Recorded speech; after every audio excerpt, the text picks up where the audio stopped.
রিজিমের যে সরকার পদত্যাগ করে চলে গিয়েছেন, পতন হয়েছে যখন তার এই গণঅভ্যুত্থানের মাধ্যমে। তারপরে আমাদের প্রধান যে কাজটি ছিল সেই কাজটি ছিল আসলে আমাদের একটি অন্তর্বর্তীকালীন সরকার গঠন করা, যেই সরকার সাময়িক সময়ের জন্য এই দেশ পরিচালনা করবে আসলে, এবং একটি সুষ্ঠু নির্বাচনের ব্যবস্থা করবে, যে নির্বাচনের মাধ্যমে জনগণের সরকার এই দেশটি চালাবে। সেই জায়গা থেকে এই অন্তর্বর্তীকালীন সরকার দেওয়ার আমাদের প্রধান যে একটি শর্ত ছিল, সেই শর্তটি ছিল এই যে সংসদ, এই সংসদটিকে বিলোপ করা, ভেঙে দেয়া। সেই জায়গা থেকে যখন কিছুক্ষণ পূর্বেই এই সংসদটিকে ভেঙে দেওয়া হয়েছে রাষ্ট্রপতির আদেশক্রমে এবং তিন বাহিনীর প্রধানদের পরামর্শক্রমে, সেই জায়গা থেকে আমরা বিশ্বাস করি আমাদের যে পরবর্তী ধাপগুলো এগুলো সহজ হলো। আপনারা দেখবেন অল্প কিছুক্ষণের মধ্যেই আসলে আমাদের যে অন্তর্বর্তীকালীন সরকারের যে পূর্ণাঙ্গ প্যানেল সেটি প্রকাশ পাবে। আপনারা ইতিমধ্যেই জানেন যে আমাদের এই প্যানেলের প্রধান উপদেষ্টা হিসেবে থাকবেন প্রফেসর ডক্টর মোহাম্মদ ইউনূস, যিনি শুধু এই বাংলাদেশে নন, পুরো বিশ্বে এমন একটি ফেস যার গ্রহণযোগ্যতা প্রশ্নাতীত। সেই জায়গা থেকে আমরা বিশ্বাস করি আমাদের পুরো প্যানেলটি আসলে এমন হবে যে এই প্যানেলটি হবে নির্দলীয় প্যানেল, এবং এই প্যানেলটির প্রত্যেকটি মানুষের উপরে দেশের প্রত্যেকটি স্টেক হোল্ডারের আসলে সে আস্থার জায়গাটি থাকবে।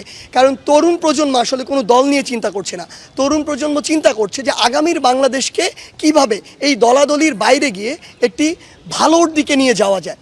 সেই জায়গা থেকে আমরা বিশ্বাস করি আমরা যখন এই নির্দলীয় যে আমাদের যে অন্তর্বর্তীকালীন সরকার যে প্যানেল এটি দিয়ে দিলে, সেই সরকার তিন বাহিনীর সাথে সমন্বয় করে বা পুলিশ সহ যারা রয়েছেন সকলের সাথে সমন্বয় করে এই অন্তর্বর্তীকালীন সময়টুকু সুন্দরভাবে এই দেশ পরিচালনা করবেন। এবং বাংলাদেশের বিভিন্ন জায়গায় সংশোধনের আসলে প্রয়োজন রয়েছে।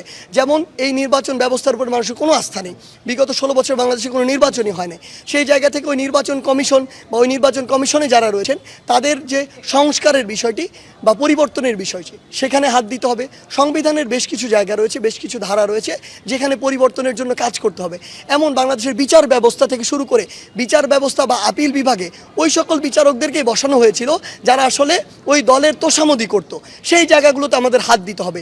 আমরা চাই বিবেকবোধ সম্পন্ন মানুষ যারা আইনের মধ্যে থেকে আইনের মতো করে চলে বাংলাদেশকে একটি সঠিক দিকে নিয়ে যাবে।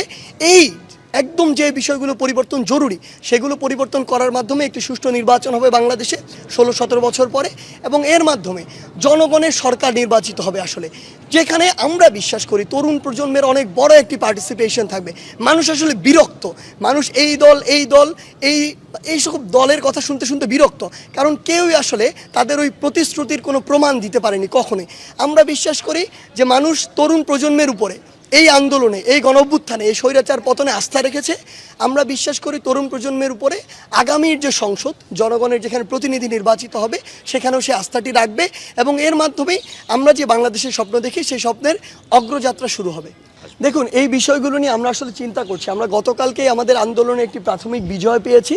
আমরা বিশ্বাস করি পুরো বাংলাদেশের তরুণ প্রজন্মের মধ্যে যে একটি রাজনীতির প্রতি বিতৃষ্ণা ভাব তৈরি হয়েছিল, আসলে রাজনীতি শব্দটি শুনলে নাক শীতকাতো আসলে, সেই জায়গা থেকে আমাদের বের হয়ে আসতে হবে। কারণ আপনি যদি এই মেধাবী তরুণদেরকে ওই জায়গাটিতে জায়গা না করে দেন, তাহলে তুলনামূলক অযোগ্য যারা ছিল তারা ওই জায়গাটিতে বসবে। আলটিমেটলি ওই সংসদ থেকে তো আমার আপনার ভাগ্য, পলিসি সব কিছু নির্ধারিত হয়।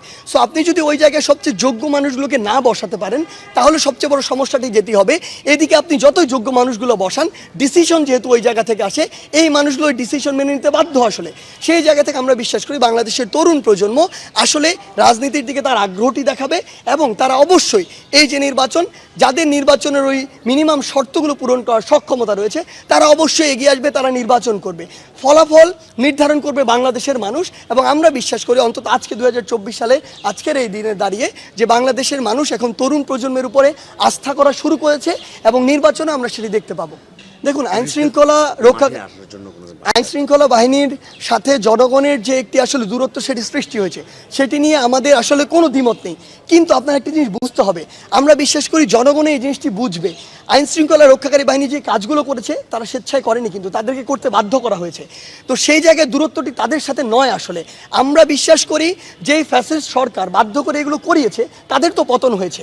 তাহলে এই আইন শৃঙ্খলা রক্ষাকারী বাহিনী এই অন্তর্বর্তীকালীন সরকারের নির্দেশে যদি আস্থা ফিরিয়ে আনার যে কাজগুলো সেগুলো সুষ্ঠুভাবে করে, অবশ্যই জনগণের সে আস্থাটি ফিরে আসবে, এবং সেটি হয়তো আজকে যখন এই সরকারটি গঠন হবে তারপর থেকেই শুরু হবে। এবং আমরা বিশ্বাস করি আইন শৃঙ্খলা রক্ষাকারী বাহিনীর সাথে যে সুসম্পর্কটি হওয়া প্রয়োজন সেটি আবার গড়ে উঠবে। কারণ আলটিমেটলি আপনি যদি দেশ চালাতে চান, শৃঙ্খলা সবচেয়ে গুরুত্বপূর্ণ জিনিস। না, দেখুন, সেটি হচ্ছে সশস্ত্র বাহিনীর একটি প্রেস ব্রিফিং, সেটা তারা তাদের জায়গা থেকে বলেছে, কিন্তু কারা এটাতে থাকবে এটা নির্ধারণ করবে ওই আন্দোলনকারীরাই, যেই আন্দোলনকারীরা এই স্বৈরাচারের পতন ঘটিয়েছে। এখানে আমরা বিভিন্ন দলের মতামত নিতে পারি, তাদের পরামর্শ নিতে পারি, কিন্তু কেউ একজন প্রেসক্রাইব করলো আমরা সেটি প্রকাশ করবো, সেটি কোনো দিন হবে না। বাংলাদেশের মানুষও সেটি কোনো দিন চায় না, মেনেও নিবে না। বাংলাদেশের জনগণ যা চায় তরুণ প্রজন্ম সেদিকে যাবে, এবং তাদের চিন্তাকে মাথায় রেখে আসলে আমরা এতদিন আমাদের কাজগুলো করেছি বলেই আমাদের একটি প্রাথমিক বিজয় হয়েছে। সেই জায়গা থেকে পরবর্তী বিষয়গুলো আমরা তাদের ওই চিন্তা বা পরামর্শকে প্রায়োরিটি দিয়ে জনগণকে সামনে রেখে নির্ধারণ করব। দেখুন, আসলে ব্যাপারটা হচ্ছে এখানে একটা অন্তর্বর্তীকালীন সরকার হবে, এরপর একটি নির্বাচিত সরকার হবে। ওই নির্বাচিত সরকারের প্রতি আমাদের তরুণ প্রজন্মের কিছু পরামর্শ আছে। আমরা এখন এটা বলে দিতে পারি না আমরা এটা করব, এটা নির্ভর করবে জনগণ কাদেরকেও নির্বাচিত সরকারে রাখছে। আমাদের জায়গা থেকে স্পষ্ট একটি বার্তা থাকবে ওই নির্বাচিত সরকারের প্রতি যে আপনারা অবশ্যই, আপনাদের কাছে এই রিপোর্ট রয়েছে, আসলে ইভেন আপনারা ওই অফিসে যদি গিয়ে একদিন খোঁজ নেওয়ার চেষ্টা করেন, সেটা যে কোনো আইন শৃঙ্খলা রক্ষাকারী বাহিনী হোক, গোয়েন্দা বাহিনী হোক, যে কোনোভাবে তাদের ওই ট্র্যাক রেকর্ড কিন্তু রয়েছে যে কারা এই কাজগুলো করেছে। একজন মানুষ তার সারা জীবনে এরকম দুর্নীতির সাথে জড়িত আর তার এটি কেউ জানে না, প্রমাণ নেই, এটি হতে পারে না, কখনোই সম্ভব নয়। মিথ্যা জিনিসের কোনো না কোনো প্রমাণ থেকে যায়। সেই জায়গা থেকে আমরা বিশ্বাস করি অবশ্যই তাদের ওই যে অপকর্মগুলো সেগুলোর বিরুদ্ধে ব্যবস্থা নেওয়া উচিত, এবং আমরা বিশ্বাস করি বর্তমানে যারা এই জায়গাগুলোতে রয়েছে তাদেরকে সর্বোচ্চ সততার সাথে, স্বচ্ছতার সাথে তাদের দায়িত্বগুলো পালন করা উচিত।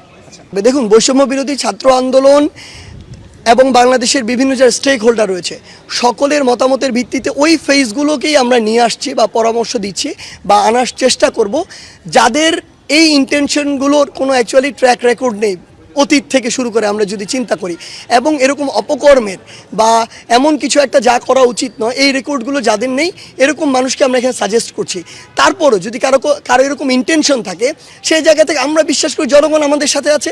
জনগণ যদি মনে করে যে তারা তাদের দায়িত্ব অবহেলা করছে, তারা অন্য কিছুকে প্রশ্রয় দিচ্ছে, আবার জনগণ রাস্তায় নামবে। একটি কথা আপনাকে সর্বশেষ বলে দিই, জনগণ যেহেতু রাস্তায় নামতে শিখেছে, জনগণ রাস্তায় নামবে। ওই যে স্বৈরাচারের যে ভয়টি ছিল, ফ্যাসিজমের যে ভয়টি ছিল, সেটি কেটে গিয়েছে। আপনি আজকে জনগণের ইচ্ছার বিরুদ্ধে কিছু একটি করেন, আমি বলে দিচ্ছি কালকে আবার লক্ষ লক্ষ মানুষ রাস্তায় নামবে। ধন্যবাদ।